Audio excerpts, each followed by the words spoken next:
अपने उच्च तकनीक प्रयोगशाला में आयरन मैन गैजेट्स और स्पार्किंग उपकरणों की एक सिम्फनी के बीच एक चमकदार नया सूट परीक्षण करता है।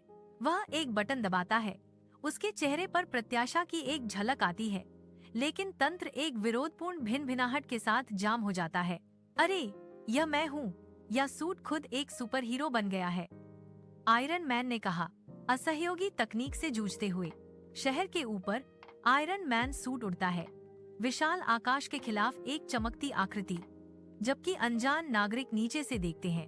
प्रशंसकों की भीड़ से अनजान एक छोटा ड्रोन शहर के माध्यम से अराजकता बुनता है, एक साधारण स्टंट के भ्रम को बाधित करता है। आयरन मैन अब पूरी तरह से लगे हुए सटीकता के साथ सूट का संचालन करते हैं और दुष्ट ड्रोन के खतरे को बेअसर करने के लिए एक पीछा शुरू करते हैं। अंतिम झटके के साथ आयरन मैन बदमाश ड्रोन को बंद कर देता है। शहर का क्षितिज उसके नीचे फैला हुआ है। नीचे से तालियां गूंजती हैं।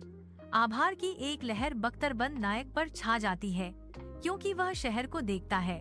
हीरो बनना आसान है, मगर सूट को काबू करना सबसे मुश्किल, आयरन मैन कहता है जैसे ही वह लैब की ओर मुड़ता है।